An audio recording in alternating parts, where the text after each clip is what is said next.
किती रोजगार मिळेल? जवळपास हे उपळई ॲग्रो इंडस्ट्री हे पार्क जवळपास 25 हेक्टर जागेवर या ठिकाणी उभा राहणार आहे. जे आपण ज्या ठिकाणी आज उभा आहोत तिथं जवळपास 9-10 हेक्टरचा या ठिकाणचा प्लॉट आहे आणि काही विलेजमध्ये काही गावामध्ये त्या ठिकाणी 1-2 एकर ते त्या ठिकाणी इंडस्ट्री येणे करून त्या ठिकाणी जागा उपलब्ध करून घेतलेली आहे. अशी जवळपास 25 एकर जागेवर ॲग्रो कृषी इंडस्ट्री या ठिकाणी उभा राहणार. त्याच्यामध्ये दुधावर प्रक्रिया, डाळ प्रक्रिया जवळपास माझ्या म्हणजे सांगायचं म्हणजे तुम्हाला एक 12 ते 14 प्रकल्प या 15 प्रकल्प या ठिकाणी उभा होणार आहेत. आणि या प्रकल्पात उभा करण्याचा उद्देशच एवढा आहे, एकतर दोन्ही तालुक्यातील मुलांना काम भेटलं पाहिजे. जे आपले मुलं आज पुणा, औरंगाबाद अनेक या ठिकाणी जाऊन त्या ठिकाणी रोजगार उपलब्ध म्हणजे बिचारे काम करण्यासाठी जातात. तेच काम जर त्यांना या ठिकाणी आपल्या तालुक्यामध्ये आपल्या घरीच त्या ठिकाणी उपलब्ध झालं तर त्या ठिकाणी तेवढीच त्या ठिकाणी व्यवस्था आपल्या तालुक्यातील युवकांची होईल, त्यांच्या हाताला काम लागेल. आणि जे शेतकरी आहेत, आज आपण पाहतो की शेतकऱ्याचं हे निसर्गावर अवलंबून आहे.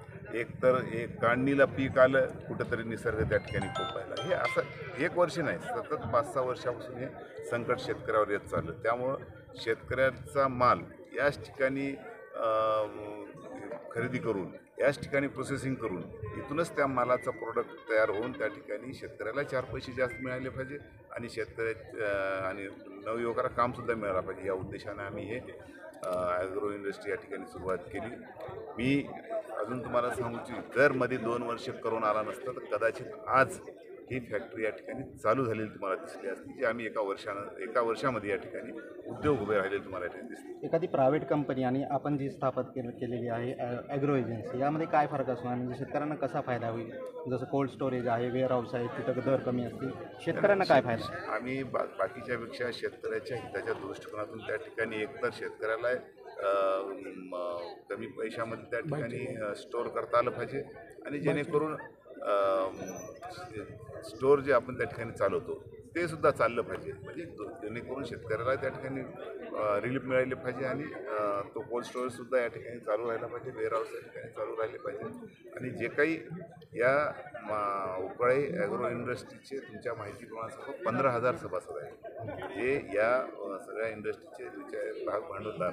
म्हणून आम्ही या ठिकाणी शेतकऱ्याच्या हिताच्या दृष्टिकोनातून हे सुरुवात केलेलं आहे.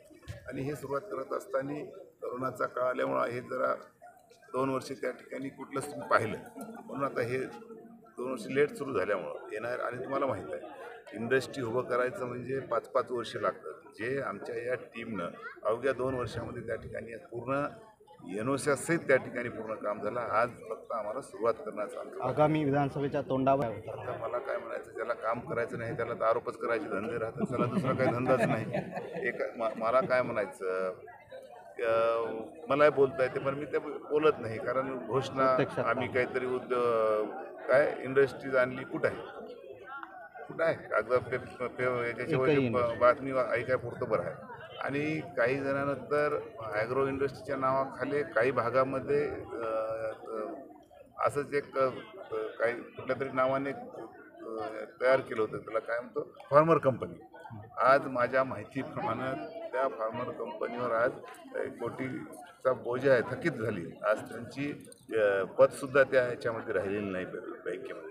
मग अशा माणसांनी गप्पा केल्या नाही. मला काय म्हणायचं, माणसांनी एकतर चांगलं करणं होत नसेल तर जे करायला त्याला तरी चांगलं जरी म्हणू वाटत नसेल तर निदान अशा काही गोष्टी केल्या नाही पाहिजे, जे करून आपल्यालाही होत नाही आणि दुसऱ्या करायला त्याचंही बरं दिसत नाही. अशी काही लोक समाजामध्ये. काय आव्हान आहे, कसा प्रतिसाद द्यावा? शेतकऱ्याला माझं हेच आव्हान आहे, या ॲग्रो कंपनीच्या माध्यमातून आम्ही शेतकऱ्याचं या ठिकाणी 4 पैसे शेतकऱ्याच्या पदरात जास्त पडले पाहिजे या दृष्टिकोनातून आणि आमच्या तालुक्यातील युवकांना काम भेटलं पाहिजे याच दृष्टिकोनातून प्रामाणिकपणाने सुरू केलेलं कार्य आहे. जे कार्य करोनामुळे 1-2 वर्ष लेट झालं त्याचं या एका वर्षामध्ये आम्ही या ठिकाणी इंडस्ट्री ज्या इंडस्ट्री आमच्या याच्यामध्ये सँक्शन झाल्या त्या पूर्ण इंडस्ट्री आम्ही या ठिकाणी एका वर्षामध्ये सुरुवात करणार आणि हे या ठिकाणी या तालुक्यातील शेतकऱ्याला त्या माध्यमातून 4 पैसे जास्त उत्पन्न कसं मिळता येईल हे आम्ही. Okay, thank you.